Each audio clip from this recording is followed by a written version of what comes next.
안녕하세요. 서울에 살고 있는 30대 후반 애청자입니다. 얼마 전 친정을 무시하는 것이 취미였던 시모를 통해 남편에게 통쾌한 복수를 하고 이혼까지 하게 되었는데요. 제 인생에서 역대급 통쾌함을 선사해 주었던 이혼 이야기 한번 들어보실래요?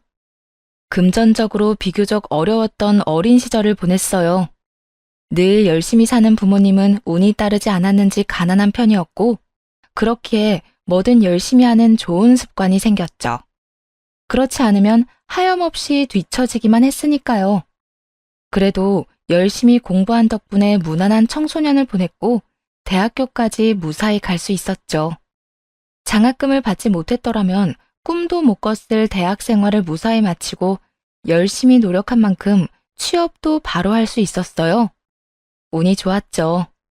취업을 하고 나니 여동생이 눈에 들어오더라고요. 저와 같은 길을 따라 걷고 있는 동생이요. 동생은 장학금을 위해 공부만 하기에도 버거울 텐데 틈틈이 아르바이트까지 하고 있었고 그게 항상 눈에 밟혔죠. 그래서 취업을 하고 제대로 된 월급을 받게 된 후에는 여동생이 공부만 집중할 수 있도록 도왔고요. 동생이 우수한 성적으로 동생이 졸업할 무렵 전 결혼을 하게 되었어요. 동생을 도우면서도 조금씩 모은 적금과 한 푼도 쓰지 않고 모아뒀던 상여금으로 혼수 정도는 제 힘으로 해갈 수 있었죠. 남편과 결혼 이야기를 나눌 당시 남편에게 한 가지 부탁한 점이 있었어요. 그건 바로 친정과 여동생에 대해서였는데요. 오빠, 나 결혼하기 전에 할 말이 있어. 어? 뭔데? 오빠 알지? 우리 집 조금 힘든 거. 물론 우리 부모님이나 내 동생이 나한테 도움 구하거나 그런 일은 절대 없을 거야.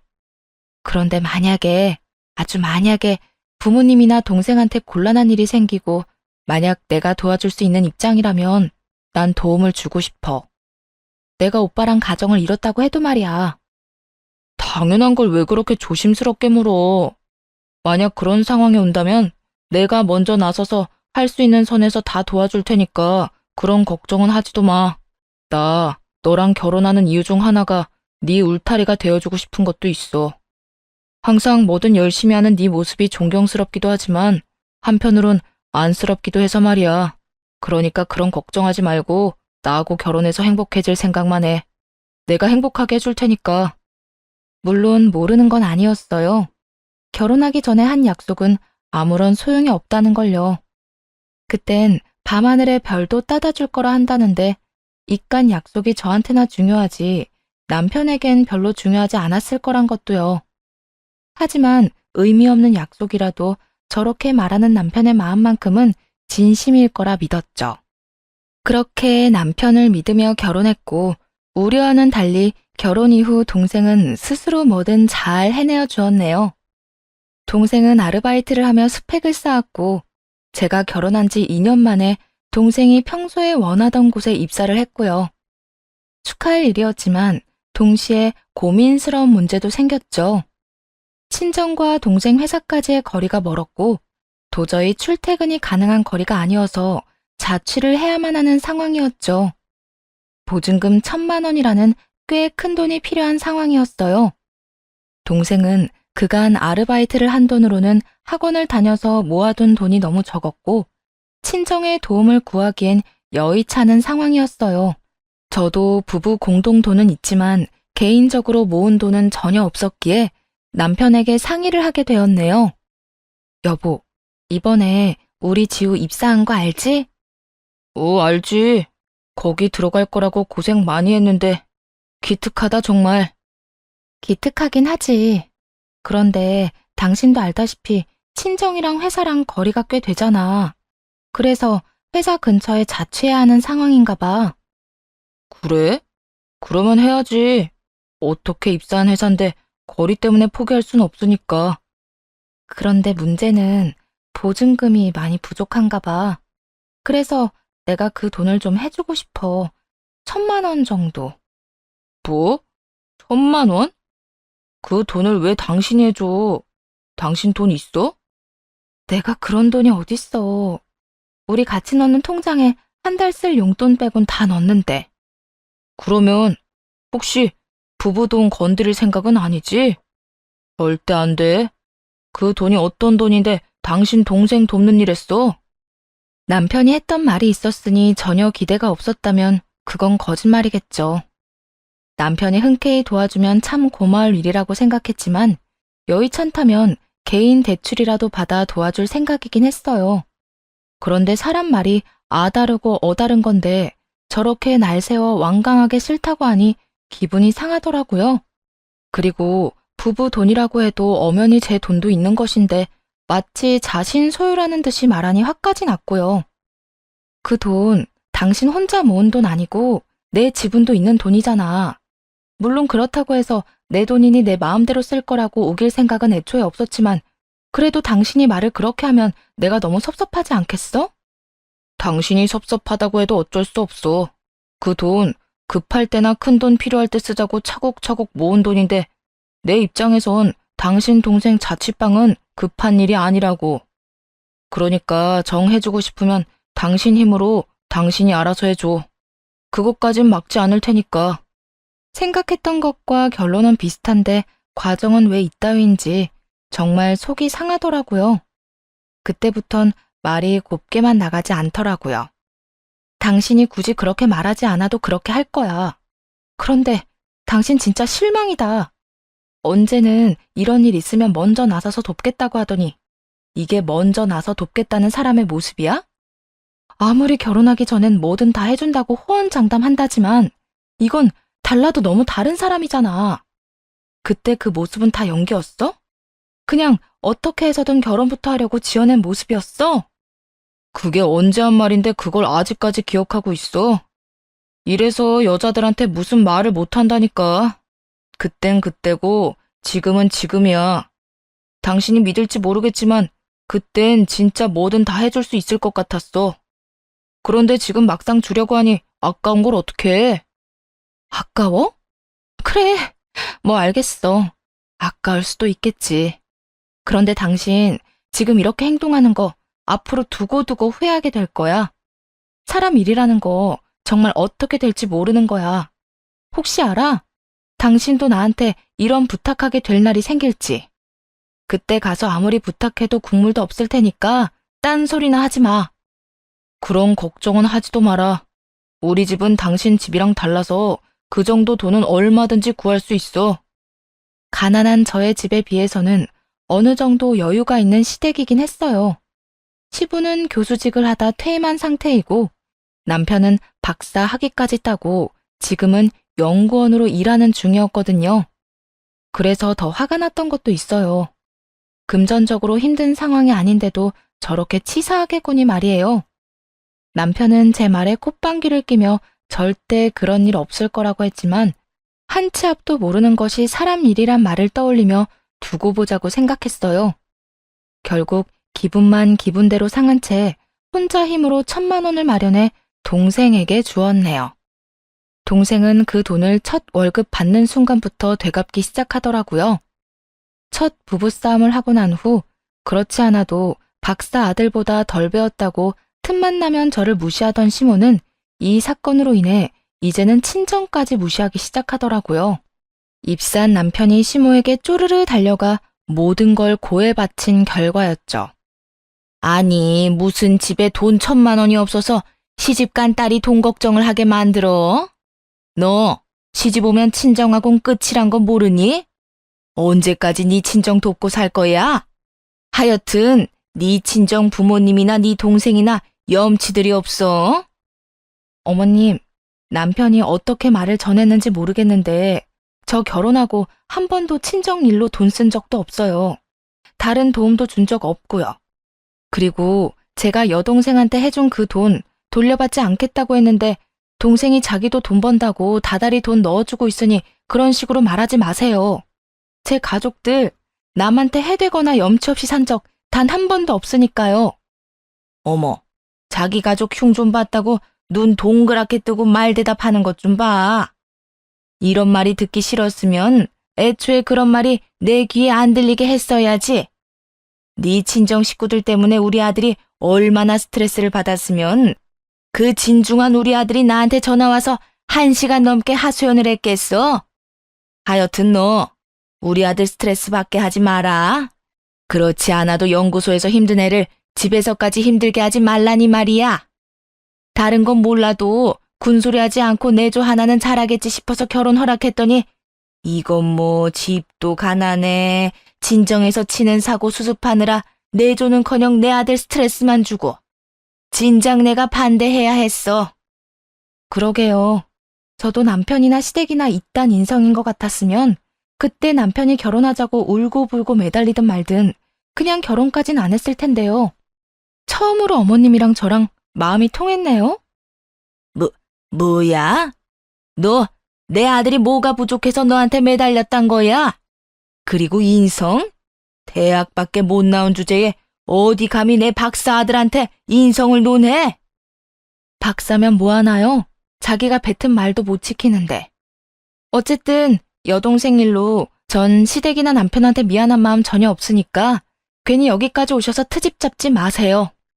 평소엔 네 어머님 하고 대답만 하던 제가 이렇게 따지고 드니 시모도 적잖게 당황한 모양이더라고요. 얼굴까지 붉히며 집으로 돌아가 버렸으니까요.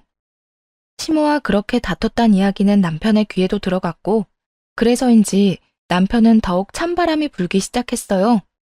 저도 이미 마음이 상할 대로 상한 뒤라 대수롭지 않게 생각했죠.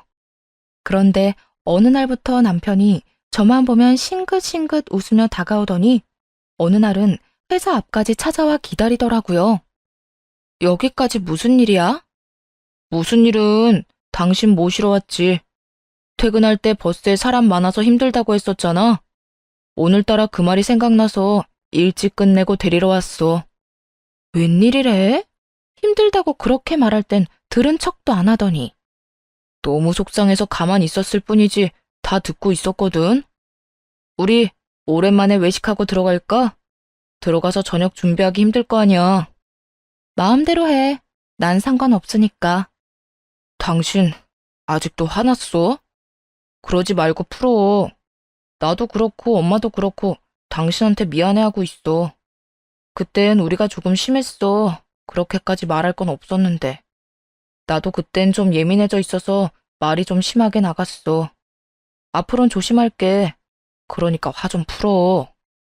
이미 실망감이 너무 컸던 터라 이런 말도 크게 와닿진 않더라고요.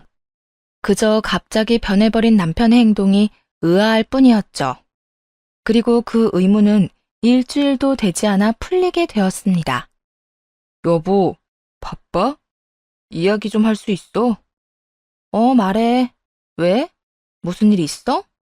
큰일은 아니고 우리 엄마 급하게 수술이 필요한 상황인가 봐. 그래서 하는 말인데 우리 돈으로 수술비 좀 해줘도 될까? 수술이라고 하니 깜짝 놀랐어요. 며칠 전 지나친 친절을 베푸는 시모와 통화를 할 때까지만 해도 그런 말은 없었거든요. 거기에다 시댁에 돈이 없는 것도 아닌데 얼마나 큰 수술이면 우리 돈까지 필요한가 싶어 아무리 싫은 시모라도 걱정이 다 되더라고요. 뭐? 수술? 무슨 수술인데? 어머님 많이 아프셔?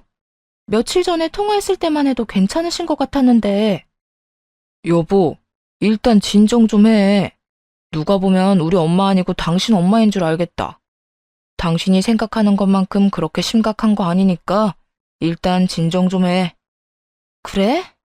그러면 다행이고. 그런데 어디가 얼마나 안 좋으시길래 수술까지 하셔. 뜸들이지 말고 빨리 말 좀 해줘. 그게 사실은 우리 엄마 젊을 때 쌍꺼풀이랑 코 수술했었거든. 그런데 이번에 재수술이 하고 싶은가 봐. 들어보니까 성형에도 유행이 있다며? 당신도 알잖아. 우리 엄마 유행에 민감한 거. 그래서 이번에 병원 가서 견적 좀 받고 왔는데 재수술이라 금액이 많이 나온다고 나한테 돈 좀 달라고 하시네. 우리 통장에서 줘도 되지? 맥이 탁 풀리며 제정신이 아니구나 하는 생각이 확 들었네요. 고작 성형수술인 줄도 모르고 걱정했던 제가 한심하기까지 하더라고요. 그러면서도 보증금 1,000만 원에 덜덜 떨던 그때 사건이 떠오르며 후회하지 말란 제 말에 콧방귀 끼던 남편의 얼굴이 스쳐 지나갔죠. 부부 돈으로 내 동생 살집 보증금 해주는 건 절대 안 돼도 어머님 성형수술 비용 해주는 건 되는 모양이네. 어? 이미 다 지나간 일을 왜 또 떠올리고 그래. 그땐 내가 진짜 미안했다고 사과도 했잖아. 다 지나간 일은 덮어두고 이번에 우리 엄마 성형수술은 좀 시켜주자. 응? 당신 돈으로 그 수술을 시켜준다고 해도 황당할 마당에 뭐? 우리 돈으로 해주자고? 난 싫은데 어떻게 하지? 뭐? 당신 지금 싫다고 한 거 맞아? 그러니까 우리 엄마 성형수술비 안 해준다고? 남편은 제가 반대하는 상황은 전혀 예상하지 못했다는 듯 많이 당황스러운 표정으로 되물어오더라고요. 평소 가족이라면 끔뻑 죽는 저희니 시댁 일에도 끔뻑 죽을 거라 생각했던 것이었죠.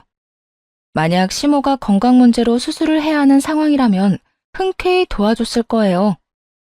아무리 미워도 사람 목숨이 오가는 것인데 그런 일에 돈으로 치사하게 굴고 싶진 않았으니까요. 하지만 오로지 미용이 목적인 수술, 거기에다 저와 저희 집을 그렇게 무시하던 시모에게 전 동전 하나 보탤 생각이 없었습니다. 말이 좋아야 수술이지. 그것 때문에 죽고 사는 문제도 아니고 난 절대 그런 곳에 내 돈 보탤 생각 없거든? 당신 말대로 아까워서 싫어. 내가 어떻게 벌고 모은 돈인데 그 돈을 그딴 데다가 써? 그렇게 해주고 싶으면 당신이 알아서 해드려. 내가 내 동생한테 그랬듯이 말이야. 그런데 내 동생은 내가 그렇게 갚지 말라고 해도 꼬박꼬박 갚던데 어머님은 그냥 주는 거나 마찬가지겠네? 뭐 그것도 당신 사정이니까 알아서 해. 그것까진 나 역시 당신처럼 전혀 상관하지 않을 거니까. 당신 진짜 치사하게 이렇게 나올 거야? 먼저 치사하게 나왔던 게 누군데? 내가 그때 이런 일 있을 때 후회하지 말라고 하니까 절대 후회할 일 없다고 콧방귀까지 낀 사람이 당신이야. 그때 그 다짐처럼 스스로 알아서 해. 말문이 막힌 남편은 방으로 들어가 버렸고 그 뒷모습을 보며 한참을 비웃어 주었네요. 그렇게 다음 날이 되었고 시모가 집으로 찾아왔더라고요. 이미 충분히 예상했던 터라 놀랍지도 않았죠. 너 내 수술비 못 해준다고 했다며? 네가 뭔데 그 돈을 해준다 만다 말을 더 해? 제가 먹이는요. 그 돈 주인이죠. 주인? 웃기고 있네. 들어보니까 너 혼자 모은 돈도 아니고 내 아들이랑 같이 모은 돈이라며? 그리고 시집와서 모은 돈은 다 가장 돈인 거 모르니? 네가 언제 얼마를 보탰는지는 몰라도 다 내 아들 돈이니 넌 상관하지 마. 난 내 아들 돈으로 수술할 거니까. 말도 안 되는 억지 좀 부리지 마세요. 그리고 평소에 저한테 그렇게 집안 자랑을 하더니 어떻게 된 집안이길래 그 돈도 없어서 자식 돈까지 탐내세요? 자랑하는 것만큼 대단하진 않은가 봐요. 어디서 많이 들어본 말 같지 않나요? 네, 저는 시모가 친정을 무시하며 했던 그 말을 그대로 시모에게 돌려줬죠. 평소 무시하던 저에게 그런 말을 들으니 자존심이 상할 대로 상한 시모는 난동을 피우기 시작하더라고요. 이 미친 것이 뭐가 어째? 내 아들 돈 내가 좀 쓰겠다는데 그게 뭐가 자식 돈을 탐내는 거야? 난 거저 준다는 돈 좀 받아 가겠다는 것뿐이야. 그리고 자식이 부모한테 효도하는 건 당연한 도리라고. 그런데 네가 내 아들 돈을 못 쓰게 막아? 네가 나한테 이런 모욕감을 줘? 어디서 집도 가난해서 대학밖에 못 나온 것이 우리 집안을 무시해? 자식 돈 가져다 쓰는 것 자체가 탐낸다는 뜻이에요. 그리고 매번 대학밖에 하는데 그러는 어머님은 대학교 구경은 해보고 그런 말을 하는 거예요. 남편한테 듣기론 어머님이 대조를 무시할 만큼 많이 배운 건 아니던데 왜 매번 그딴 식으로 말하는지 저로선 정말 이해가 안 돼서요. 교수님은 아버님이었고 박사는 어머님 아들인데 왜 어머님이 저를 그렇게 무시하세요? 어머님이 이런 식이니까 저도 어머님을 무시하는 것뿐이에요. 오는 게 이따위인데 제가 대접까지 해드릴 수는 없는 노릇이잖아요. 그러니까 대접받고 싶으면 대접받을 만한 행동을 좀 하세요. 너 진짜 오늘 나한테 혼 좀 나볼래? 내가 네 무릎까지 꿇려놓고 눈물 콧물 다 빼놔야 그 입을 다물지? 할 수 있으면 해보세요. 저도 이제 이판사판이고 어머님 하나도 안 무서워요. 시모는 저의 도발에 손에 집히는 대로 던지기 시작했고 그 순간 현관에서 초인종 소리가 들리더라고요. 동생에게 반찬을 가져다 주러 간 엄마가 저희 집 목도 챙겨온 것이었어요. 이런 꼴까지 보이고 싶지 않아 어떻게 해야 하나 고민하고 있는데 시모가 비열한 미소를 보이며 문을 확 열어버리더라고요. 제가 자기 뜻대로 되지 않으니 엄마에게 한바탕 쏟아부을 계획이었던 거죠. 넌 왜 이렇게 문을 안 열어? 어머, 사돈 와 계셨어요? 그런데 집안 꼴이 이게 뭐야? 혹시 사돈이 이러셨어요? 시모에게 인사를 건네며 들어오던 엄마는 엉망진창이 된 집과 시모의 손에 들린 휴지 하나를 보고 이미 상황 파악을 마친 듯 싸늘하게 식은 시모에게 물어보더라고요. 시모는 이러한 엄마의 물음에 뭐가 그리 당당한지 있었던 일을 늘어놓기 시작했죠. 네, 제가 했어요. 딸 교육을 아주 잘 시켰던데요, 사돈. 애가 얼마나 되바라지는지 아주 시어머니 말에 한마디도 안 주고 말대답하는데 제가 너무 화가 나서 이렇게 했습니다. 우리 딸이 괜히 말대답했을 리가 없을 텐데요. 사돈이 도대체 뭐라고 했길래 우리 애가 그렇게까지 했단 말입니까? 참나. 저요? 저 별거 안 했어요. 그냥 성형수술비 좀 내 아들 돈으로 쓰겠다고 했을 뿐입니다. 내 아들 돈 내가 좀 쓰겠다는데 글쎄 이것이 뭐라고 한 줄이나 아세요? 그 돈은 내 아들 돈이 아니라 부부 돈이다. 그러니까 자기 목도 있다면서 제 의견에 반대를 하고 나서더라고요. 건방지게. 생각 같아선 한 대 올려붙이고 싶었는데 그렇게까진 할 순 없고 화는 나고 해서 물건 좀 던졌어요. 시모는 엄마의 표정은 보이지 않는 것인지 잔뜩 흥분한 채로 상황 설명을 하고 있었고 엄마의 표정은 걷잡을 수 없이 어두워지고 있었어요. 제가 이런 대우를 받았다는 것도 화가 나는데 성형수술 때문에 돈을 내놓으라고 우기는 시모의 행동에 더욱 화가 난 듯 하더라고요. 평소 우리 집을 그렇게 무시하더니 지금 하는 행동을 보면 무시할 주제도 못 되네요. 어떻게 다른 이유도 아니고 성형수술 따위 때문에 애들 사이에 이 불화를 만들어요? 어른이고 부모면 그답게 좀 행동하세요. 그리고 시어머니면 시어머니지 사돈이 뭔데 내 딸한테 이따위로 굴어요? 내가 이딴 꼴이나 보고 살라고 시집 보낸 줄 알아요? 그나마 말이 좀 통할 줄 알았더니 하긴 그 핏줄이 어디 가겠어? 내가 웬만하면 우리 아들 이혼남 만들기 싫어서 참고 데리고 살려고 그랬는데 사돈까지 이러는 거 보니까 도저히 급이 안 맞아서 못 참겠네요. 난 더는 저 딴에 내 며느리 자리에 두기 싫으니 온 김에 그 귀한 딸 데리고 가세요. 시모는 굉장히 큰 착각을 하는 것 같더라고요. 이혼 이야기까지 꺼내며 저를 데리고 가라고 엄포를 놓으면 엄마가 무릎이라도 꿇고 빌 거라고 말이에요. 하지만 엄마는 그것이 얼마나 말도 안 되는 착각인지 증명이라도 하듯 시모에게 싱긋 웃어주며 이렇게 말하시더라고요. 그렇지 않아도 그러려고 했는데 대신 말해줘서 고맙네요. 저도 이딴 급이 안 맞는 집안에서 내 딸 고생하면서 사는 꼴 보기 싫습니다. 차이가 나도 어느 정도 나야 참고 살라고나 하지. 이 정도 인성밖에 안 되는 집이면 차마 참고 살란 말도 안 나오네요. 딸, 뭐해? 꼭 필요한 것만 챙겨서 가자. 여기서 저딴 사람이 하는 허튼 말 듣고 있을 필요 없어. 제 눈빛만 봐도 모든 걸 다 안다는 듯 엄마는 제가 하고 싶었던 말을 대신해주고는 제 손을 잡고 나가시더라고요. 그 후 친정에서 지내게 되었고 이혼을 준비하기 시작했죠. 기대는 없었지만 막상 연락 한 통 없는 남편의 모습에 씁쓸한 마음이 드는 건 어쩔 도리가 없더라고요. 하지만 그런 상황이기에 더 냉정하게 이혼 준비를 할 수 있기도 했어요. 그렇게 친정에서 지내는데 너무 급하게 나오느라 미처 챙겨오지 못한 노트북이 떠오르더라고요. 집에서도 간단한 업무를 처리해야 했던 터라 없으면 안 되는데 말이에요. 하는 수 없이 반차를 쏘고 집으로 갔고 그곳에서 두 눈이 썩을 것만 같은 장면을 목격하게 되었네요. 현관 입구부터 심상치 않더군요. 아무렇게나 벗겨진 남편의 신발, 그리고 그것과 엉켜있는 여자 구두. 여기저기 늘어져 있는 맥주캔이 가리키는 곳을 따라가니 안방이었죠. 침대엔 여러분이 예상하듯 남편놈과 상간녀가 있었고, 술을 얼마나 마신 것인지 그 시간까지 술 냄새를 풍기며 정신없이 자고 있더군요. 얼마나 정신을 놓았는지 꽤 가까이가 사진을 찍는데도 전혀 모르고 자더라고요. 그런데 가까이에서 본 상간녀의 얼굴이 낯이 익었어요.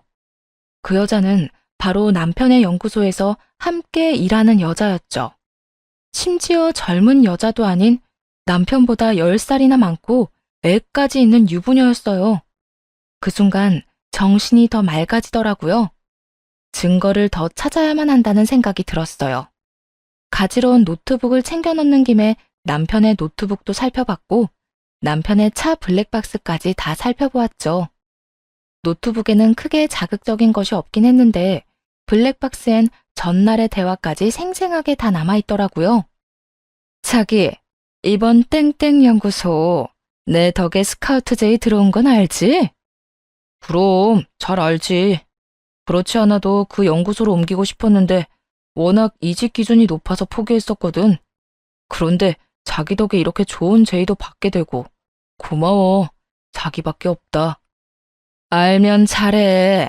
그런데 집에 진짜 와이프 없는 거 맞아? 같이 들어갔는데 돌아와 있으면 어떻게 해? 그러면 진짜 큰일인 거 알지? 나 오늘 출장 간다고 거짓말하고 나온 거라 자기 집 아니면 갈 데도 없다고. 걱정하지 마. 그 여자 그러고 간 거면 무슨 일이 있어도 안 돌아올 거야. 내가 가서 빌지 않는 이상 이혼이라고 보면 돼. 이혼? 그래서 자기는 이혼할 거야?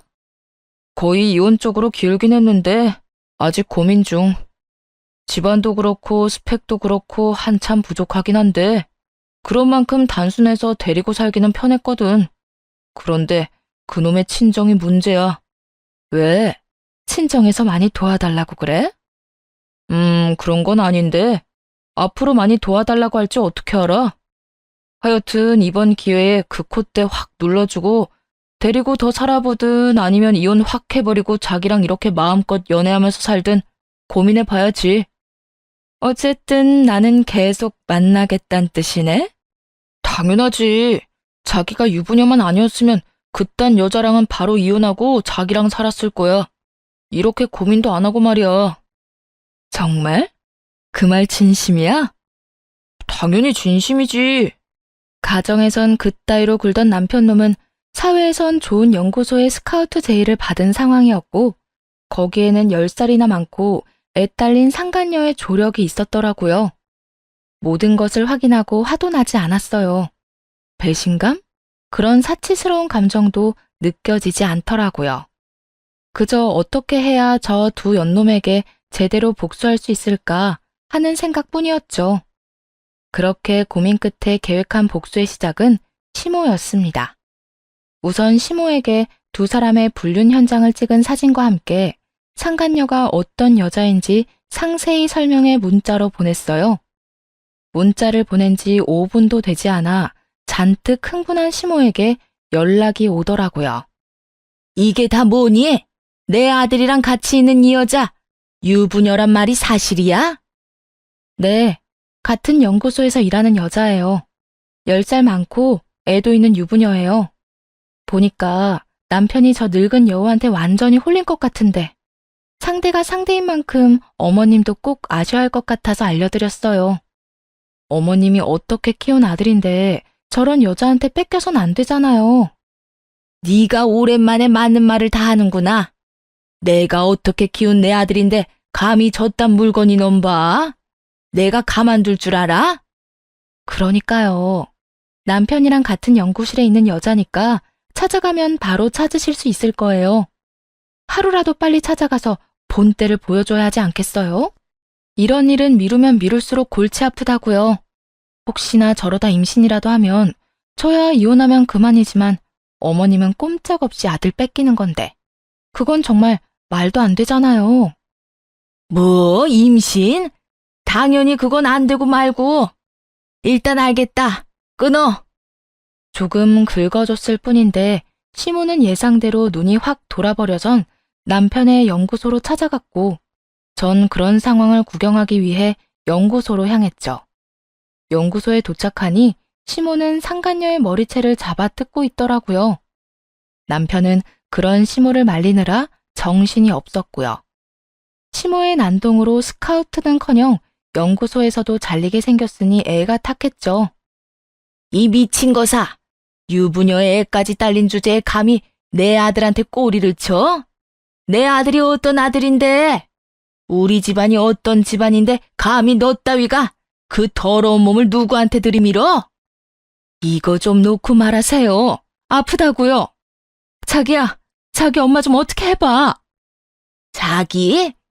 이게 그래도 정신 못 차리고 누가 누구 보고 자기래? 너 오늘 내가 무릎 꿇고 싹싹 빌 때까지 괴롭혀 줄 테니까 각오해. 아이씨, 진짜 이 아줌마가 미쳤나? 아줌마 아들이 먼저 나 꼬셨거든요.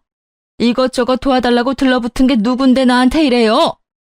그렇게 사람 잡고 싶으면 아줌마 아들이나 잡아요. 내 아들이 뭐가 모자라서 너 따위 것한테 도움을 구해.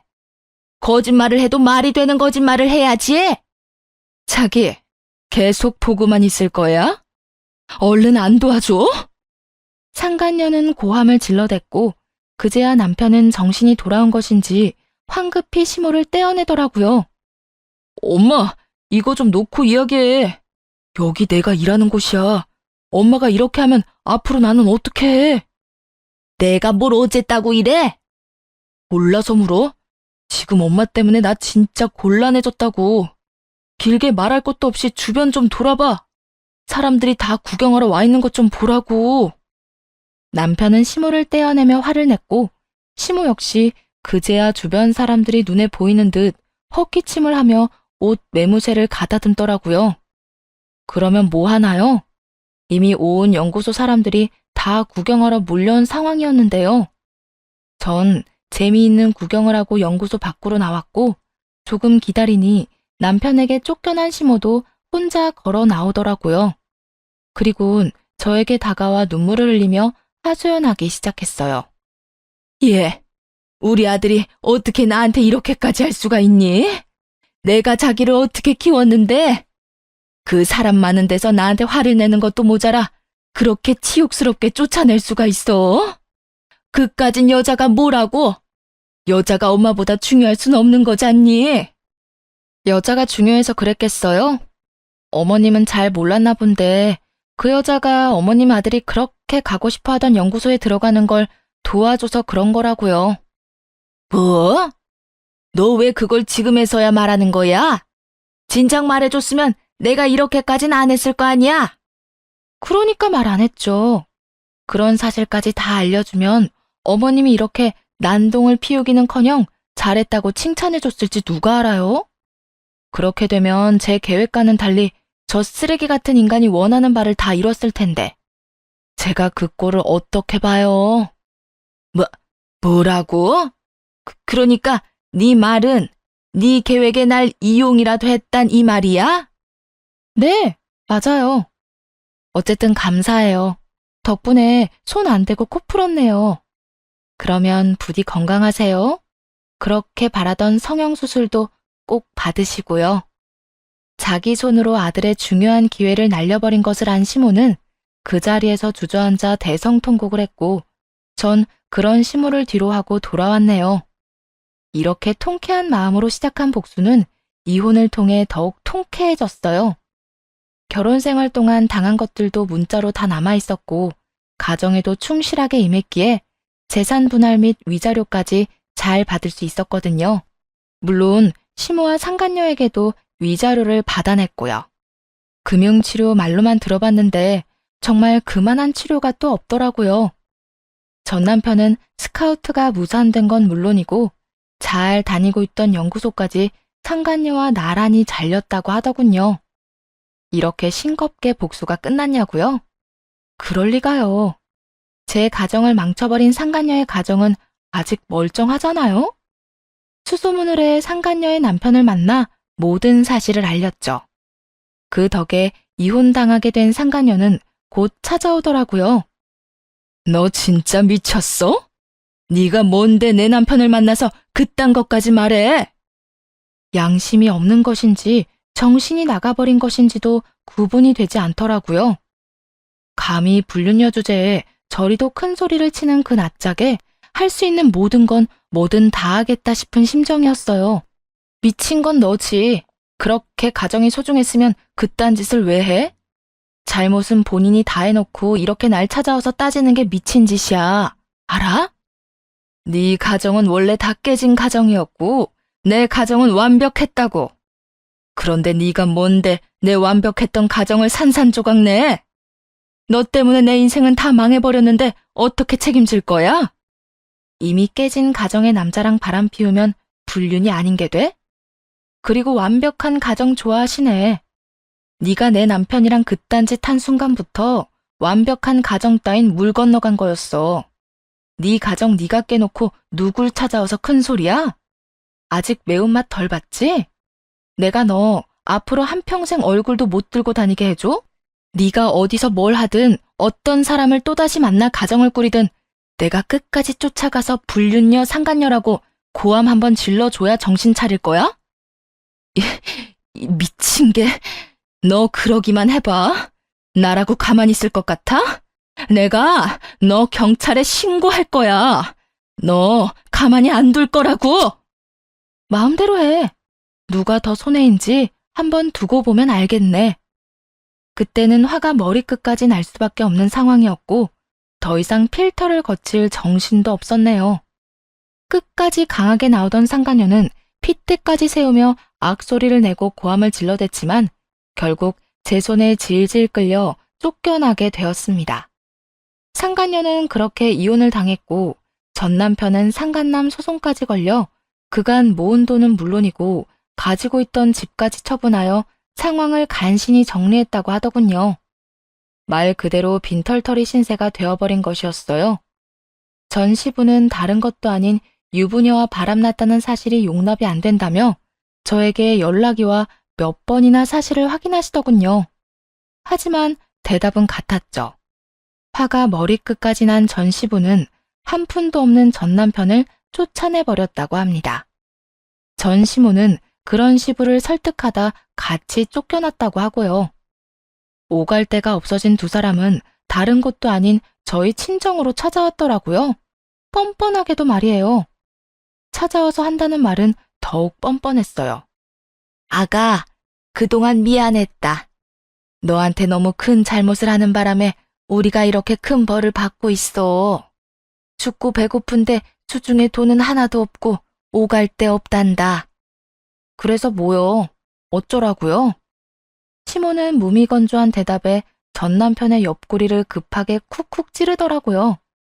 전 남편은 전 시모의 사인을 받고서야 입을 떼기 시작했죠. 여보, 내가 진짜 잘못했어. 다른 사람도 아니고 당신 지켜주고 싶다고 했던 내가 당신한테 그런 짓까지 해선 안 되는 거였는데 그땐 정말 내가 미쳤었나 봐. 이렇게 집에서도 쫓겨나고 일도 못하는 신세가 되고 나서야 이런 생각을 하게 된 게 나 스스로도 너무 한심한데 나 진짜 당신밖에 없어. 아직까지도 당신에 대한 마음도 진심이고 말이야. 그러니까 우리 좀 용서하고 받아줘. 왜? 그렇게 무시하더니 정작 가진 게 없어지고 나니 내가 필요해? 있을 때 잘하란 말이 괜히 있는 줄 알아? 한결같을 순 없었어도 믿음은 저버리지 말았어야지. 내 마음은 산산조각 내놓고 이제 와서 진심이라고? 나밖에 없다고? 당신 같으면 그런 당신을 다시 믿고 용서할 수 있겠어?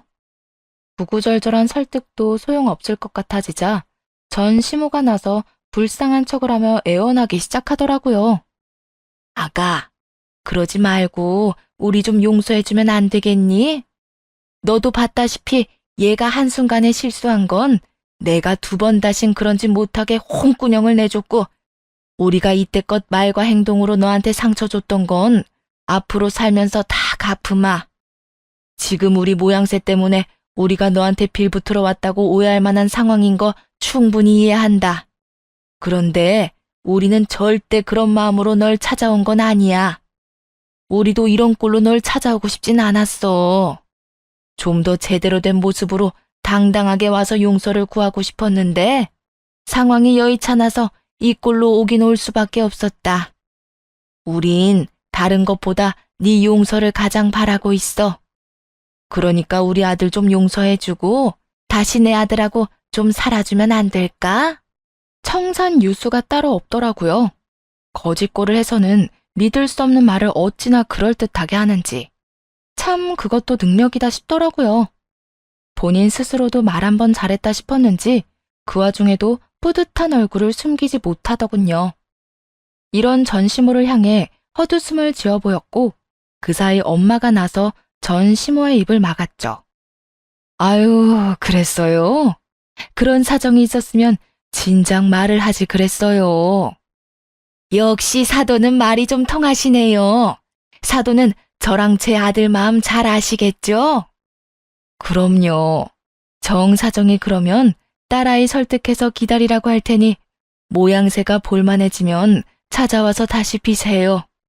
엄마가 말을 걸 때까지만 해도 희망에 가득 찼던 전시모의 얼굴이 한 방에 보기 좋게 일그러지더라고요. 얼마나 당황한 것인지 말까지 더듬기 시작했죠. 뭐라고요? 그쪽이 그랬잖아요.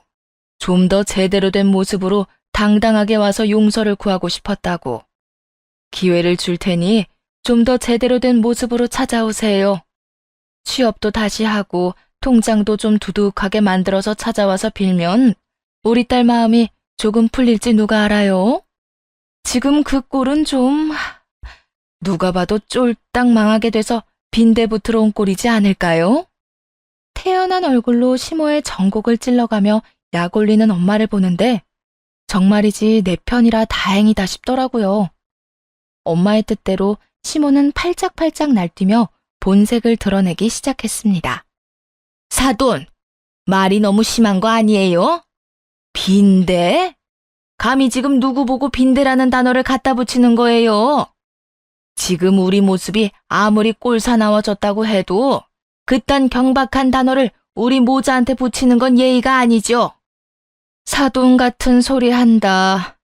내 딸이 당신하고 당신 아들한테 소송까지 해서 이혼한 지가 언젠데 사돈은 무슨 사돈이야? 그리고 지금 우리 앞에서 예의 따지는 거 뻔뻔해도 너무 뻔뻔하다고 생각 안 해?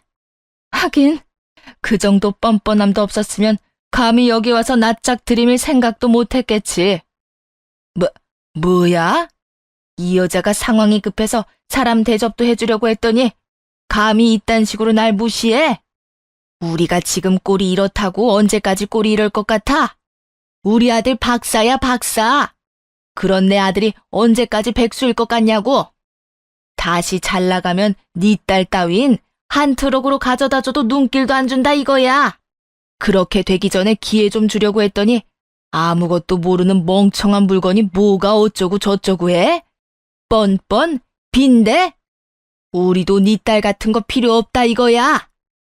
그러니까 박사 아들 다시 잘 나가게 되면 찾아와서 큰 소리 치라고.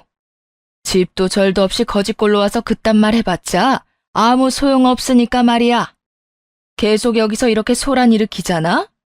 그러면 귀하디 귀한 박사 아들 경찰서 구경도 하게 될 거야. 그쪽이랑 나란히 손 붙잡고 말이야. 이 여편네가 진짜 보자 하니까. 전시모는 말버릇만큼이나 손버릇 역시 좋지 않았고 엄마를 향해 손을 뻗어오더라고요. 그 순간을 놓치지 않고 아빠는 전시모의 양팔을 잡았고 그대로 끌어다 문 밖으로 내쫓았네요. 그리곤 전 남편 역시 아빠에게 멱살이 잡힌 채 끌려 나갔고요. 이혼을 하기 전 전시모가 난동을 부려 엄마 손을 잡고 집을 나와야 했던 그 수모를 엄마는 제대로 갚아준 것이었죠. 그 후 모자의 꼴은 더 불쌍해졌다고 하더라고요. 워낙 우리 박사 아들 타령을 하며 사람들을 한껏 무시하고 다녔던 터라 전시모의 친정이나 친인척들도 그들의 연락을 무시한다고 하더군요. 그 덕에 전 남편과 전 시모는 작은 원룸에서 월세살이를 하며 지낸다는 이야기를 들었네요. 그것뿐만이 아니었죠. 온실 속 화초처럼 자랐던 전 남편은 그저 지 엄마에게 살려달라는 말이나 해대고 전 시모는 그런 전 남편 때문에 몸져 누웠다고 하더라고요. 참 그들에게 잘 어울리는 결말 아닌가요? 박사 아들이 뭐 크게 대단한 것처럼 사람 깔보고 남들을 업신여기던 전 시모는 갱생 의지도 없이 징징거리는 전 남편 때문에 병이 났다는 게요. 절대 돈 때문에 아쉬운 소리 할 리 없다고 큰 소리치던 전 남편은 그 작은 방에서 시모 얼굴만 보고 살아야 하는 그 꼴도 그렇고요. 그에 비해 전 아주 잘 지내고 있습니다. 좋은 기회가 생겨 회사를 더 큰 곳으로 옮겼고 친정도 좀 더 좋은 집으로 옮겨드렸어요. 지금은 그곳에서 함께 지내고 있네요. 무엇보다 가장 좋은 소식은 바로 동생의 결혼 소식인데요.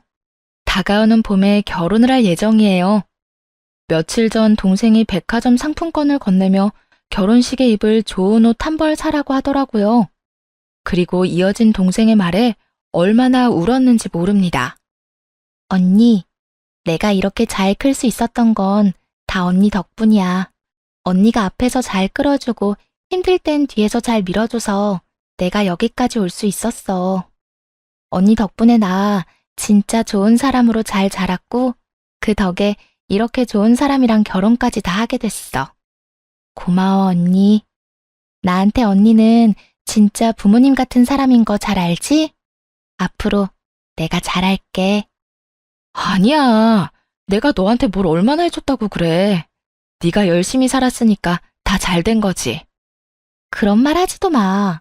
나 언니가 아니었으면 그렇게 열심히 살지도 않았을 거야. 언니가 열심히 살면 뭐든 다 이룰 수 있다는 거 보여줬으니까 나도 열심히 했고 힘이 들 때마다 난 괜찮다고 하는데도 끝까지 언니가 도와줘서 뭐든 다 해낼 수 있었어.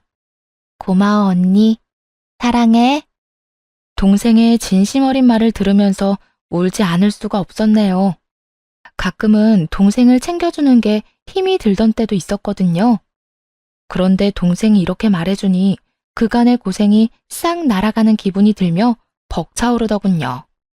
이렇듯 동생도 다 잘 풀렸고 저 역시 요즘 연애를 하고 있답니다. 아직은 결혼 생각까진 없지만 참 좋은 사람이라 꽤 진지하게 만나고 있어요. 좋은 사람이라 자부하는 제 남자친구는 회사에서 만난 사람으로 걱정도 많고 겁도 많은 저에게 끊임없이 용기를 준 사람이에요. 다시는 결혼 생각이 없다고 단정지었었는데 그 생각을 아주 조금씩 바꾸고 있는 대단한 사람이기도 합니다. 어쨌든 자유롭게 제 시간을 보내고 사랑하는 사람과 연애도 하는 이 순간들이 참 행복한 요즘이네요. 이야기는 여기서 끝입니다. 함께 해주셔서 감사합니다. 다들 행복하세요.